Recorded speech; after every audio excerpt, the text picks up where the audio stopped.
السلام علیکم لسنرز، آج جو میں ناول ریڈ کرنے جا رہی ہوں وہ ہے محبت دل پہ دستک، جو کہ تحریر ہے فصیح طاہر کی۔ چلیے شروع کرتے ہیں اس کی قسط نمبر 19۔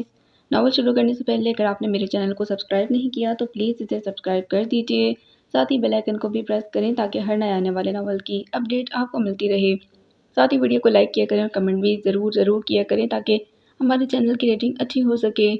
اس کے ساتھ ہی اگر آپ کمپلیٹ ناول سننا چاہتے ہیں تو پھر آپ میرے دوسرے چینل کو بھی سبسکرائب کیجیے، جس کا لنک آپ کو ویڈیو ڈسکرپشن میں دے دیا جائے گا۔ چلیے شروع کرتے ہیں۔ کمرے میں آ کر بھی وہ اسے اس قدر لاتعلق تھا کہ نگین عاجز آ گئی۔ کیا مصیبت ہے انس؟ بتا بھی نہیں رہے کہ کس بات پر خفا ہیں؟ تمہیں میری خفگی کی اتنی فکر ہوتی تو یہ بھی پتا ہوتا کہ میں کس بات پر ناراض ہوں۔ اس کڑوے لہجے میں کہتے اس پر واضح کر دیا کہ وہ واقعی سے ناراض تھا، مگر کس بات پر؟ کل سارا دن خوش گپیوں میں گزارا تھا، اور تو اور نگین نے بطور خاص اس کا پسندیدہ سوٹ بھی پہنا تھا۔ تمام وقت وہ اس کی نظروں سے جھلکتی پسندیدگی کو محسوس کرتی رہی تھی۔ کب کہاں کچھ غلط ہوا اسے پتہ ہی نہیں چلا۔ تبھی اس کے ذہن میں دھماکہ سا ہوا، رات جتنی دیر تک میں کہوں گا ہم دونوں جاگیں گے اور خوب باتیں کریں گے۔ او گاڈ! اسے یاد آیا کہ وہ انس کے آنے سے پہلے ہی سو چکی تھی۔ نگین نے اس کی طرف دیکھا جو ناراضگی کے اظہار کے طور پر اب تکیہ منہ پر دھرے لیٹا ہوا تھا۔ اوکے، مان لیا کہ غلطی میری ہی تھی۔ میں اتنی تھکی ہوئی تھی کہ آپ کا انتظار کیے بنا ہی سو گئی۔ آئی ایم سوری۔ نگین نے سلح کر جھنڈا لہرایا تھا، مگر بے سود۔ تب اس نے تکیہ پرے ہٹایا۔ سونے دو مجھے۔ وہ بیزار تھا۔ اتنی جلدی، اور وہ بھی مجھ سے بات کیے بنا؟ ناممکن۔ نگین نے دھونس جمائی۔ اگر تم ایسا کر سکتی ہو تو پھر مجھے بھی کوئی نہیں روک سکتا۔ انس، سوری بول رہی ہوں نا، وہ بے چارگی سے کہہ رہی تھی، مگر وہ اس کی طرف سے کروٹ بدل گیا۔ وہ پریشان سی اٹھ کر دوسری طرف اس کے سامنے آ بیٹھی۔ اب غلطی کی سزا تو سوری ہی ہوتی ہے، آپ تو سیریسلی خفا ہو گئے ہیں۔ نگی، میرا دماغ مت کھاؤ، خود بھی سو اور مجھے بھی سونے دو، وہ رکھائی سے کہہ رہا تھا۔ نگین کے دل پر چوٹ لگی۔ آپ تو شاید آرام سے سو ہی جائیں، مگر مجھے نیند نہیں آئے گی۔ پتہ ہے مجھے، جتنے پانی میں ہو تم، وہ طنز کر رہا تھا۔ نگین زچ ہو گئی۔ ہر ناراضگی کا ایک اینڈ بھی ہوتا ہے انس۔ میں نے سوری کہا، آپ پھر بھی نہیں مان رہے۔ بتائیں پھر میں اور کیا کروں کہ آپ خوش ہو جائیں؟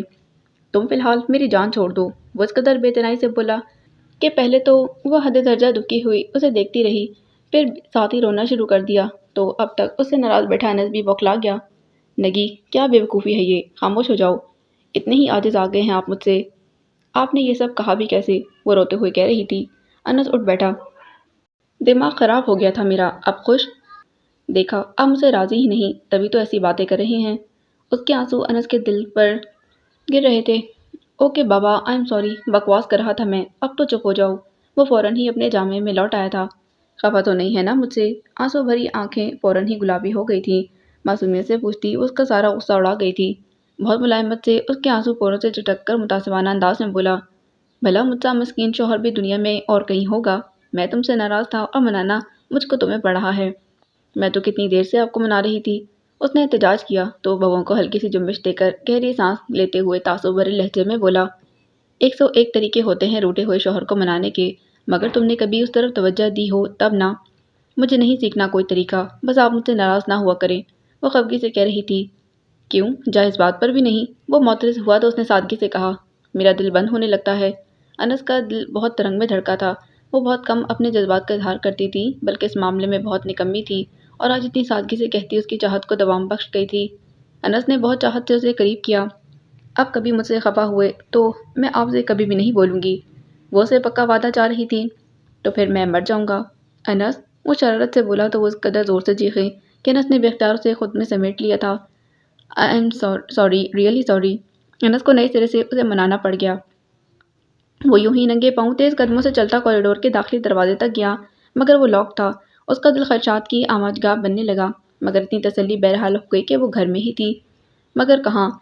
وہ تھوڑی دیر تک لاؤنج کے وسط میں کھڑا ہو کر اندازہ لگاتا رہا کہ وہ گھر میں کہاں ہو سکتی ہے۔ یوں ہی شبے کی بنا پر وہ صالح بیگم کے کمرے کی طرف بڑھا۔ نوب گھما کر دروازہ کھولتے وہ اپنی جگہ جمسا گیا۔ کمرے کی لائٹ آن تھی اور وہ صالح بیگم کے پاس بیٹھی ہوئی تھی۔